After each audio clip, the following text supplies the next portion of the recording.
Alors sur ça, j'inviterais, on a plusieurs personnes là, qui vont participer aux enjeux éthiques globaux. On va avoir Jean, et également Jean Gabin, tu vas le présider avec moi. Mais d'une certaine manière, je pense qu'on pourrait presque tout de suite ouvrir, si tu es d'accord, Jean, là, à présenter les participants. Il y a Anne-Michel Delorbe qui va intervenir, il y a Nicole Monet qui va intervenir, il y a Audrey Reynaud qui va intervenir, Mélanie Tremblay, que j'invite à participer également, et Aristide, qui est une étudiante au doctorat en évaluation des apprentissages. Alors, l'idée, c'est d'ouvrir la conversation sur tout ça. Et j'oserais vous dire, j'oserais presque poser la question suivante.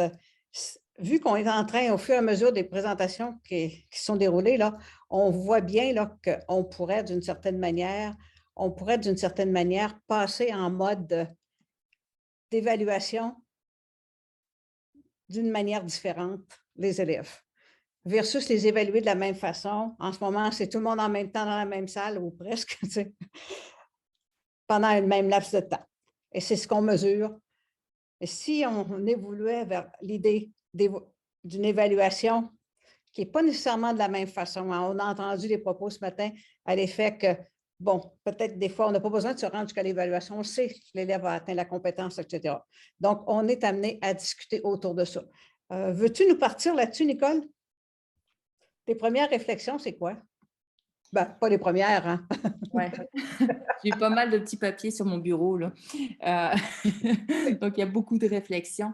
Mais je pense que d'après ce qu'on a entendu ce matin, j'aurais envie de commencer par le premier enjeu qui est vraiment de revenir à la base, c'est-à-dire aussi simple que de construire à partir de l'épistémologie de la discipline. Dans le sens où ce que j'ai entendu en mathématiques chez Mélanie, où on est autour de la résolution de problèmes, les maths, c'est pas compliqué, c'est pas une liste de connaissances à apprendre, c'est de travailler autour de la résolution de problèmes qui, à quelque part, va amener une mobilisation de plusieurs connaissances. Et comme individu, peu importe qu'est-ce qu'on va faire quand on va se retrouver face à une situation de ce type-là, on va mobiliser des connaissances différentes selon notre personnalité, selon notre développement, selon là où on en est. Donc, on a tous la chance de pouvoir faire valoir ce qu'on connaît, ce qu'on comprend. Donc, il y a tout le principe d'équité, de justice là-dedans qu'on peut aller chercher. Et la dernière réflexion de Marie-Claude Nicole par rapport aux sciences, c'est exactement la même idée. Donc, cette épistémologie de la science qui est avant tout de rentrer dans une démarche scientifique, une démarche peut-être de modélisation, mais qui permet en fait à chaque enfant de faire valoir à quelque part qui il est, quelles connaissances il porte. Et même si elles sont différentes de son ami avec qui il travaille, c'est pas grave parce que c'est chacun qui va les mobiliser. Donc, on rentre vraiment dans cette essence de la compétence, du développement de la compétence et pas nécessairement dans l'acquisition de connaissances, tout le monde en même temps, au même moment. Donc, c'est avec ça que je décollerai. Puis évidemment, à partir de ça, à mon avis, il y a plusieurs enjeux, mais ce sont des enjeux, il me semble que le Québec, on est prêt pour les atteindre. Hmm. Et moi, je donnerais la parole à Jean. Jean Gabin, toi qui t'intéresses à la dimension politique de tout ça, là, ce serait quoi ton message d'entrée ou tes propos d'entrée?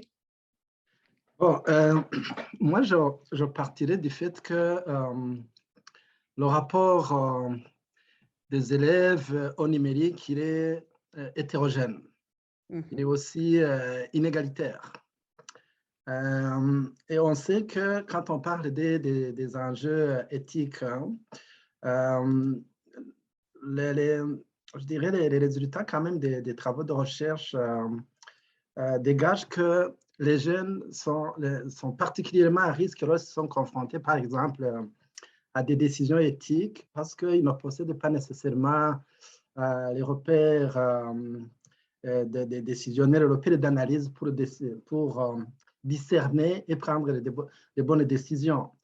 Ce problème, d'ailleurs, on pourrait dire qu'il est encore plus exacerbé aujourd'hui chez les jeunes, dont on désigne à tort ou à raison comme des natifs du numérique.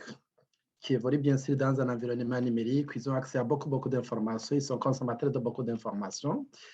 Mais ça pose quand même des enjeux, justement des enjeux de nature éthique qu'on peut situer à différents niveaux.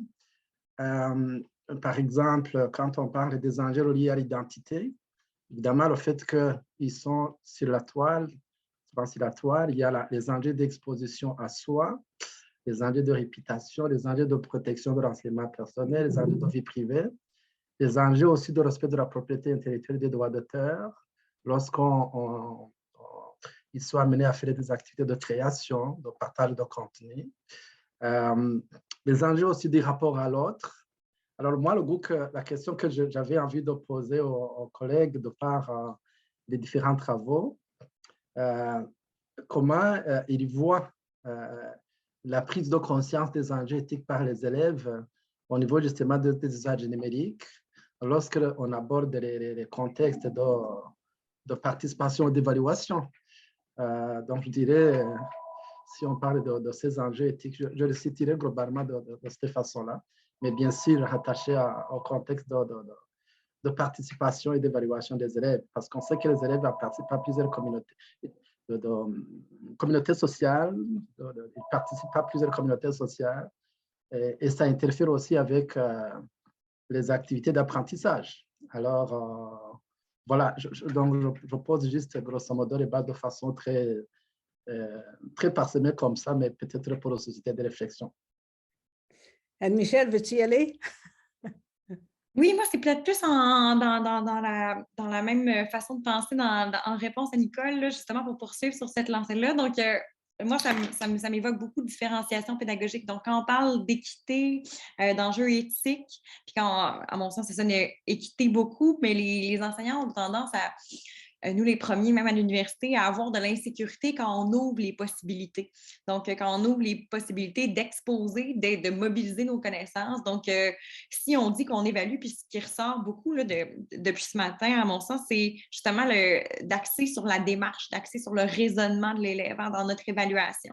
Puis pour ça, il faut être conscient que pour résoudre une tâche quelconque, quand on parle de situation problème, par exemple, un élève peut avoir, peut mobiliser de différentes façons ses connaissances, ses habiletés, des stratégies qui sont différentes pour en arriver à un produit, un résultat qui va être différent peut-être d'un élève à l'autre. Donc, quand on considère ça comme ça, quand on ouvre les possibilités de démarche, en fait, c'est d'être conscient qu'on va avoir des travaux qui vont être différents. Puis ça, en soi, ça peut poser un défi pour l'enseignant qui a à jongler avec des productions, des raisonnements, des démarches qui sont différentes. On n'est pas dans une tâche simple, dans un examen, comme on le dit, classique, traditionnel, où là, voici le produit auquel je m'attends, ça va être ça. Donc là, j'ai un corrigé et je fais juste de la correction avec mon corrigé. Donc là, on a besoin d'instruments qui vont être capables d'identifier quelles sont mes attentes, mais au sens global, quels sont mes critères d'évaluation finalement, puis comment je vais être capable de repérer les manifestations de ces critères-là. Donc, il va falloir détailler qu'est-ce que le critère. Donc, il va falloir encore mieux comprendre c'est quoi mon critère d'évaluation pour l'exprimer dans une tâche spécifique. Donc là, nos grilles d'évaluation vont devoir être spécifiques, puisque Mélanie disait aussi à nos tâches, bien entendu, autant que possible. Puis, d'avoir ce souci-là que ça, ici, c'est un enjeu éthique en ce sens où c'est de permettre à chacun de s'exprimer, d'exprimer sa compréhension d'un contenu quelconque, mais c'est pas de faire entrave, c'est pas une injustice en soi d'ouvrir ces possibilités-là. Puis je pense que souvent, ça peut être mal compris, ces enjeux-là de différenciation dans le faire autrement, dans la mesure où on respecte ce qu'on veut vraiment évaluer. Donc, moi, j'allais vraiment vers ça, c'est cette sensibilité-là à la différenciation pédagogique qui est, à mon sens, essentielle quand on pense à impliquer nos élèves dans leur apprentissage. Donc, qu'ils sachent sur quoi ils sont évalués. Puis j'en ai parlé en introduction, c'est vraiment mon mot d'ordre. J'avais quelques autres éléments, puis on y reviendra plus tard. Je vais laisser les collègues répondre. Peut-être Mélanie? Je vais me permettre de faire un saut sur les propos de M. Gabin. J'apprécie énormément l'angle d'entrée sur l'élément éthique et je vais vous partager une situation vécue, pas nécessairement dans ma collecte de données, mais en tant que parent cette fois-là, où je pense que c'est un élément aussi, quand on parle de transformer la manière d'évaluer, de porter un jugement sur que ce soit une démarche de conception, que ce soit un processus de résolution de problèmes. En eux-mêmes, ces deux démarches-là, ce sont des processus itératifs qui obligent aussi une ouverture des situations. Et ça m'est arrivé l'année dernière, un enseignant de sciences avait proposé aux élèves de développer leur rapport de laboratoire eux-mêmes. Donc, ils ne donnaient pas les étapes, ne donnaient pas le matériel à utiliser. Et tollé, on est quelques parents à parler, et tollé, j'entends de certains parents qui disent « cet enseignant-là est vraiment très mal organisé. Franchement, les enfants ne savent pas quoi faire et tatati et tatata. Puis là, en plus, ils seront évalués. » Et là, vous devinez que moi, l'éducatrice en moi-même dit « Moi, c'est le plus beau cadeau de la vie qu'enfin ça arrive en 4e secondaire. Je rêve de ce moment depuis que ma plus grande est à l'école. » Et de justement pouvoir voir comment il va rendre compte de cette capacité à essayer de trouver une façon de faire et toujours en gardant probablement en trame de fond qu'il se peut que certains ne soient pas capables de s'engager dans le processus proposé. D'ailleurs, en pensant l'influence du contrat didactique de plusieurs années, de cet élève-là qu'on veut rendre autonome, on veut qu'il développe des stratégies pour s'engager dans l'approche de problèmes, peu importe ce qu'ils seront. Et lorsque ça arrive de façon isolée, en 4e secondaire et non pas jamais auparavant, on peut se poser des questions au niveau éthique sur ces façons différentes de faire vivre des activités en mathématiques, en sciences, peu importe les disciplines. Moi, c'est quelque chose qui m'interpelle beaucoup. Ça va bien au-delà du numérique. Le numérique, quand il est pensé en enchâssant la résolution de problèmes, ça offre de nombreux possibles. Mais si on pense à certaines classes qui choisissent d'y aller dans cette démarche-là, et d'offrir une rétroaction sur le processus itératif tel qu'il est, versus d'autres qui iront vers une manière d'enseigner où c'est de la réplicabilité de concepts appris, mais je pense qu'on a là un très bel enjeu éthique qui va bien au-delà du numérique. Et ça, bien, on n'ose pas trop en parler, mais pour moi, c'est un élément super important qu'il faudrait discuter davantage. Allons donc à Audrey. Audrey, toi qui as travaillé à la Polytechnique de Montréal avec des étudiants du postsecondaire, bien entendu, comment se sont présentés les enjeux éthiques? Bien, en fait, il y en a eu plusieurs, là. C'est sûr que il y a tout l'aspect là, des examens qui se sont déroulés avec Proctor Exam, là, mais tu sais, ça, c'est le sujet qui m'intéresse un peu moins de l'évaluation. Moi, comme vous savez, je m'intéresse beaucoup à l'évaluation authentique. Donc, pour moi, ce type d'évaluation-là qui ne correspondent peut-être pas toujours à un modèle d'évaluation authentique. Donc, je me suis plus intéressée aux évaluations qui suscitent l'interactivité entre les étudiants. Donc, à peu près depuis 2 ans, je m'intéresse aux examens collaboratifs, aux examens oraux et à l'évaluation par les pairs. Évaluation par les pairs et rétroaction par les pairs.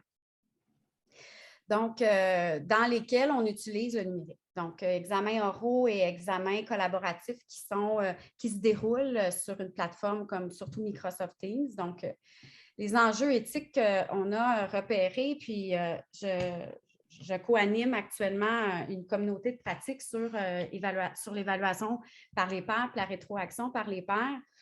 Ne se situe pas nécessairement dans le numérique. Le numérique fait juste amplifier ces enjeux, ces problèmes éthiques-là.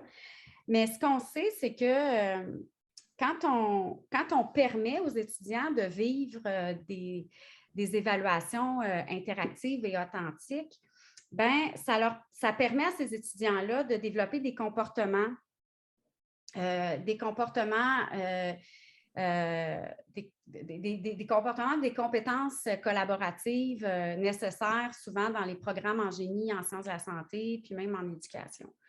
Donc, au niveau de l'éthique, ce qu'on disait tout à l'heure, c'est que quand on s'intéresse en ce moment, je suis là pour vous parler de l'évaluation par les pairs, la rétroaction par les pairs, c'est qu'il y en a qui font qui emploient ce type d'évaluation-là pour permettre aux étudiants, dans un souci de justice, ceux qui travaillent sont récompensés, puis ceux qui travaillent moins sont moins récompensés.